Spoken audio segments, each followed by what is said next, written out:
Manusia itu memiliki energi yang berasal dari makan, minum, istirahat dan sebagainya. Tuhan itu memiliki energi level 9. Saya sangat percaya bahwa energi Tuhan itu luar biasa, sangat dahsyat. Sementara listrik, energi listrik itu adalah energi satu atau energi fisika satu. Pada saat malam yang gelap, listrik energi satu sama dengan manusia. Manusia itu partikel satu. Oh, partikel satu. Kalau listrik itu energi satu. Oke. Ya. Apakah listrik bisa dilihat? Enggak bisa. Tapi dia memiliki energi. Kedahsyatan energi listrik yang hanya E1 saja mampu malam menjadi terang. Iya. Ya. HP yang kalau lowbat nggak bisa dipergunakan, akhirnya bisa digunakan setelah kita alirkan dengan energi listrik. Kereta api cepat dari Jakarta Bandung itu kan sudah ada dengan bobot berapa ratus ton dengan penumpang berapa ratus atau berapa ribu orang, mampu melesat dengan kecepatan 300 km per jam. Itu hanya menggunakan E1, energi listrik. Energi satu. Bisa Mas Indra bayangkan, kalau E9, manusia yang mampu mengkaryakan E9, seperti apalah kedahsyatannya. E9 itu dimensi Tuhan tadi. Betul, energi yang dimiliki oleh Tuhan. Oke. Tapi Tuhan itu berwujud energi. Tuhan itu partikel 9 atau energi 9? Partikel 9, dia sebut partikel 9 dan memiliki E9. Partikel 9 dan memiliki energi 9. Ya. Nah, mungkin saya jelaskan dari bawah. Ya, betul. Jadi manusia, kita jalur manusia saja ya Mas. Jadi hewan, tumbuh-tumbuhan kita abaikan dulu. Jadi manusia. Siap. Itu adalah partikel 1 dan memiliki E1 yang berasal dari makanan, minuman dan sebagainya. Kemudian orang Jawa mestinya mengenal namanya sedulur papat. Nah, sedulur papat itu partikel 1 itu adalah raga, partikel 2, 3, 4, 5 ini adalah sedulur papat. Partikel 2 itu sedulur yang cahayanya hitam. Dia memiliki E2. Partikel 3 itu sedulur sing cahyane merah. Dia memiliki E3. Partikel 4 itu sedulur sing cahyane kuning. Dia memiliki E4. Partikel 5 sedulur sing cahyane putih, dia memiliki E5. Kemudian partikel 6 itu adalah sukma atau jiwa. Cahyane bukan putih, bukan kuning, tetapi cahya sejati atau sinar terang. Partikel 6. Dia memiliki E6. Dan kemudian yang 7 adalah partikel 7 adalah inti atau nukleusnya sukma atau jiwa. Dia memiliki E7. Kemudian 8 itu adalah pletiing Tuhan. Ya. Percikan Tuhan. Tuhan. E8 ya? Ya. Partikel 8 dan partikel 7 itu adalah sebenarnya percikan Tuhan. Sama partikel 7 dan 8? Sama, cuma berbeda kapasitasnya. Bedanya besarnya. apa tadi? Sebutannya apa kalau partikel 7? Partikel 7 itu inti. Inti, tubuh inti. Inti, partikel 7 itu inti. Atau nukleusnya atau nukleusnya intinya, tubuh manusia. Intinya sukma. Karena di dalam sukma itu ada intinya, yaitu nukleusnya itu ya inti atau percikan Tuhan yang berada di lokasi 7 atau lokasi 8.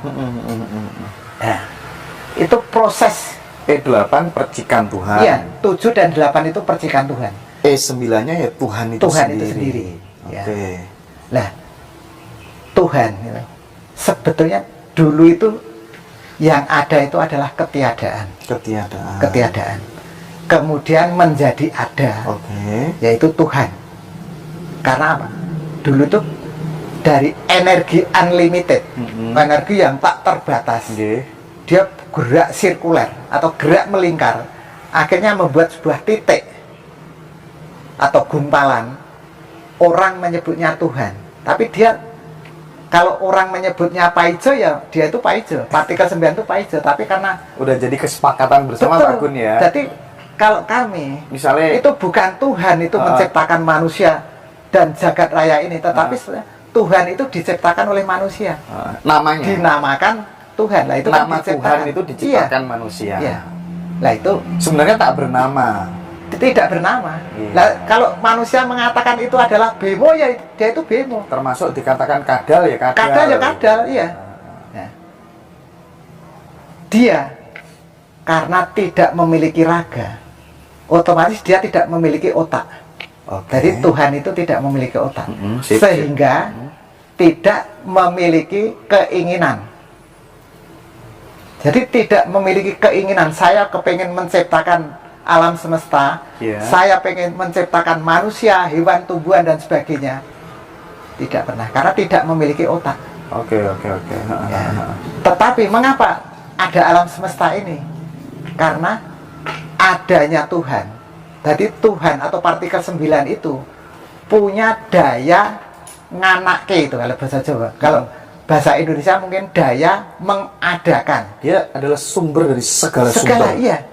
Adanya Tuhan sehingga ada alam semesta. Adanya Tuhan maka ada kehidupan. Ya.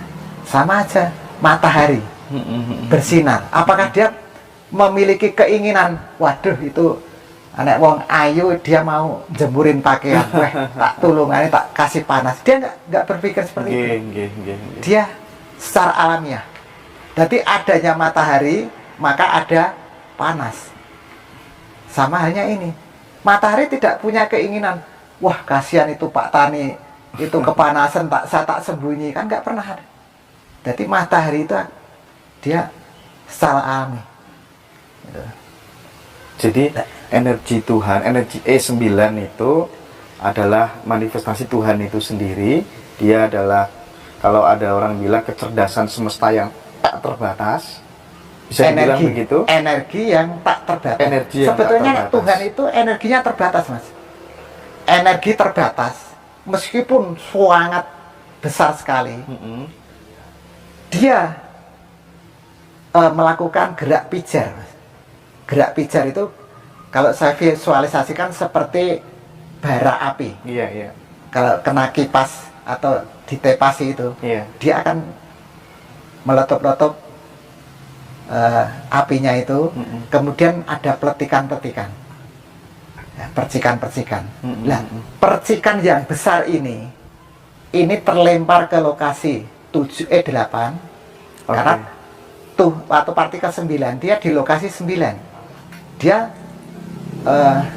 continue, dia melakukan gerak pijar, sehingga akan terjadi percikan yang besar terlempar ke wilayah 8, dan percikan yang kecil itu terlempar ke wilayah 7.